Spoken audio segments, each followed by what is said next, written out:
Should we close here? Yeah. No, go ahead. Okay. Maybe we can close with this one then. Gender relations. Okay. How do you understand gender relations in Islam, especially in America where everything goes? You know, I see that from this message, there's a little bit of a, you know, not going to use the word progressive here, but forward-thinking, you know, forward-thinking traditionalism. Sure. That, you know, you don't need to hide the woman, put up, you know, dividers and put them in a room and we can't see anything. You know, it's a tinted glass, all this good stuff. How do you understand gender relations, especially because you worked in the MSA, you were part of the MSA, where, you know, typically things are much more lax. How do you understand gender relations and what is allowed and not allowed, if you want to dig into that? Yeah, I mean, I'm not, you know, the authority on what is allowed and what is not. No, but from your perspective is what I'm interested in. Yeah. So here, you know, at MIC, like you mentioned, I mean, this is a good exercise. Put yourself in the shoes of a sister. Right. You know what I mean? Do you want to come to the masjid where you're sitting in a room, you don't see the imam, you barely hear him, the microphone cuts out. Of course. They might give you like a little, you know, small TV screen if you're lucky. Most places don't even have that, you know. If they're technology capable, they'll put a little TV screen. I've had many sisters tell me in those masajid, those typical masajid are like this. Why am I going to come here to watch him on a tiny screen when I can do that at home?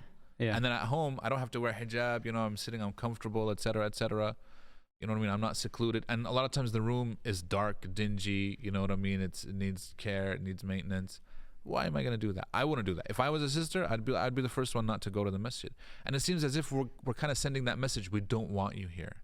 And we never want to send that, especially when people are also, we're begging, yani in essence, a lot of the masajid have the mentality to put off the vibe that they're begging people to come, which, okay, it is there. We want people to come to the masjid. We build all these beautiful buildings and then they're empty. La, we don't want this. We want people to come. If we want them to come, let us accommodate them as much as possible within what is allowed. Like, what did the Prophet's masjid have? Did it ever have a barrier or a partition or putting them, you know what I mean, in a secluded place where they don't have access? No, we don't believe in this. So we're trying to revive that prophetic tradition within boundaries, obviously. So we're not like praying shoulder to shoulder next to the sisters. Here, you know, in the main prayer hall, in the regular 5 daily prayers, if a sister comes and prays behind the men, that's not a problem. She'll come, she'll pray, she'll leave. And because but this was practiced at the time of the Prophet ﷺ. That same sister is somebody's wife, she's somebody's sister, she's somebody. So we care for her. She's not now seen as an object like, oh, scandalous, why is she here? I know, she's somebody's mother, she's somebody's sister, she's somebody's, you know what I mean, she has a family. She's not an object of, you know what I mean, of lust or desire or whatever. She's here to worship. You know, we're at a masjid. She's praying behind you. She's proper hijab. She'll pray. She'll leave. Ma'as salama. You know what I mean? Like, and we have the upstairs for them as well. In fact, the upstairs here, the balcony, was actually put in at the request of the sisters, not the brothers. It delayed the project for about 9 months. Wow. In the initial plans, because you can see it, it's right here. Yeah.